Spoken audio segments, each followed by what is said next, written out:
Hey guys, welcome back to XRP and beyond. And I have two things today to talk about. The first is the US government is seeking a 3-year prison sentence for this ex-CEO of Binance, which is Changpeng Zhao, or CZ for short, right? Um, I don't know what's going to happen with this, but I don't really see it as anything that's going to be detrimental to, crypto in general. Um, there is there is going to be someone that just takes over Binance, so Binance will be fine. And yeah, we'll we'll move on from this. I did want to share something that was funny here though, and it's this one right here. So I saw this picture and it says SBF showing CZ where the showers are in the jail. And there you have it. SBF. It actually would be funny if they were together in the same prison, but I don't think that's going to be the case. But yeah, the other thing I wanted to talk about was the Blackrock news that we got for HBAR, right?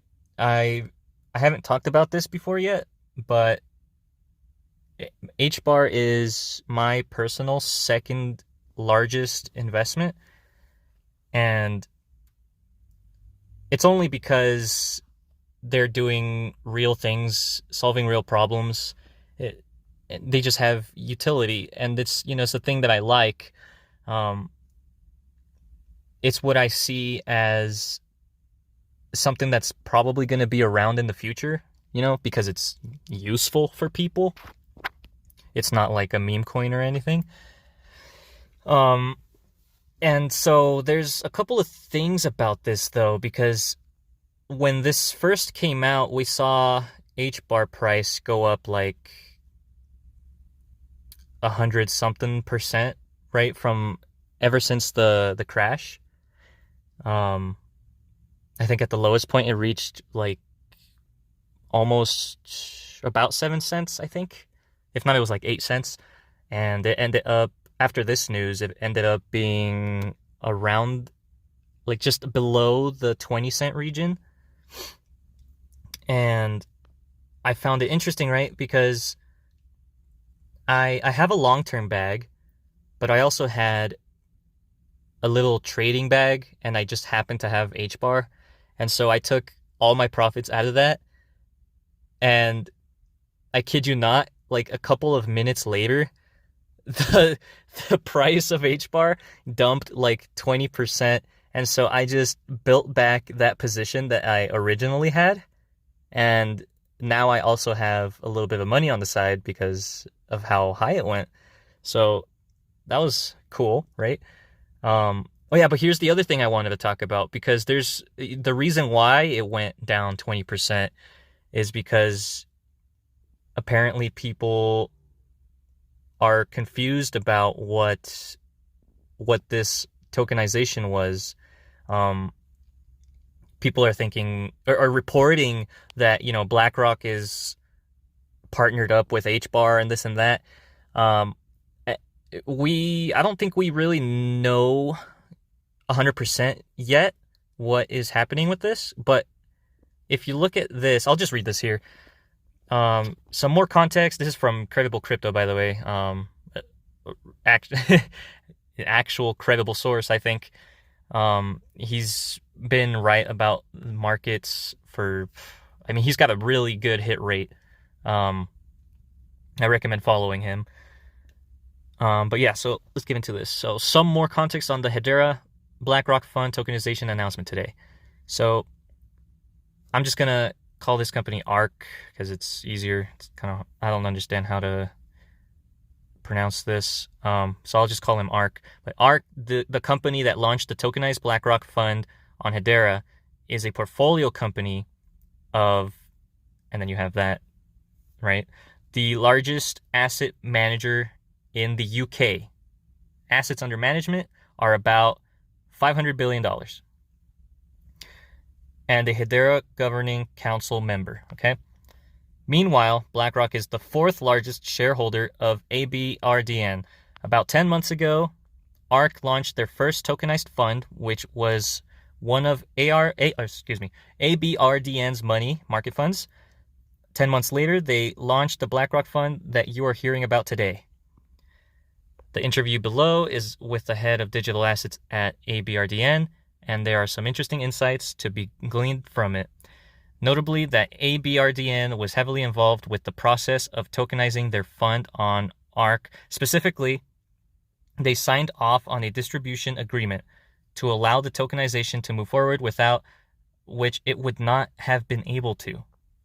So this is basically saying BlackRock had to have been involved in some way for this to actually get through. And so while people are... Oh, and here's the rest of the thing if you want to pause and read the rest of this. I'm not going to, because I already did that, but I'm just getting to the meat of this, right? The drop that happened, I believe, was just from people not understanding what this was. And either way, the fund still got tokenized, and it's still BlackRock's fund. Even though BlackRock themselves didn't do it, I feel like they had to have been involved in some way to be able to keep this thing going. Otherwise, why would it have gone through, And so that's why I bought my position back in HBAR. And I mean, also there's going to be more things. It's not like BlackRock is the only player here, right? It's not like, well, I guess if BlackRock wasn't the player, that's what I'm saying. Yeah, there's so much to HBAR. It's not just going to be this, this wasn't the thing. Even if this thing goes away, or if this thing fails or whatever, or if this was misinformation, I still don't think HBAR would go away, because it's a large ecosystem. There's a ton of developers, a large community of people.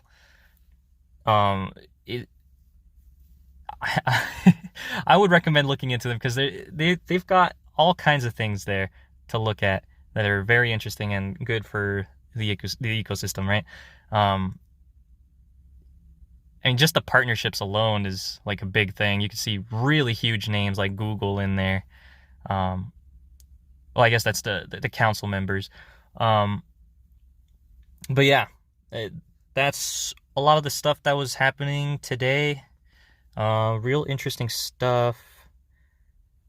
And yeah, the other thing I wanted to talk about, though, is it's very interesting how a community of people can get so beaten up, and they get to this point where they don't think the price is going to go up anymore, right? And this was happening with HBAR. It's happening with pretty much every altcoin, right? And this is just, for me, another one of these things that just further confirms that I'm right, that those are the best times to be in the market, when people are that beat up. Because just look at what happened with HBAR. Like 100-something% in a day. But you're telling me XRP isn't going to be doing the same thing?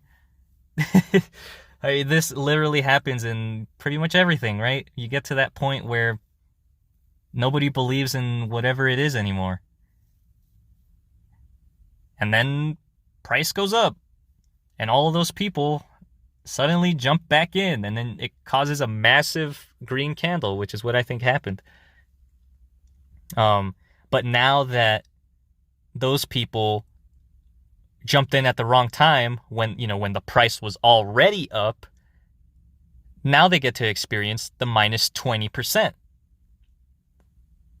And so now I bet those people are freaking out. I'm not.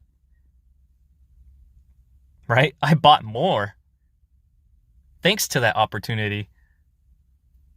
And like normally I wouldn't I wouldn't be moving my funds around like that. This was just my smaller trading bag that I had. So to me, it didn't matter if I lost this.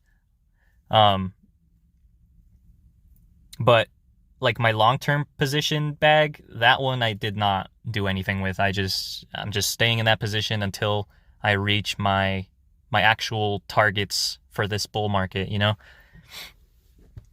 And it's the same concept for XRP, at least for me. That's how I'm treating it. I do actually have a small trading bag of XRP also. But yeah, this is just something that I thought would be good to share, just to show people that this method works. But yeah, that's all I wanted to share for today, guys. We'll see if we get anything new tomorrow, and yeah, I'll see you guys in the next video.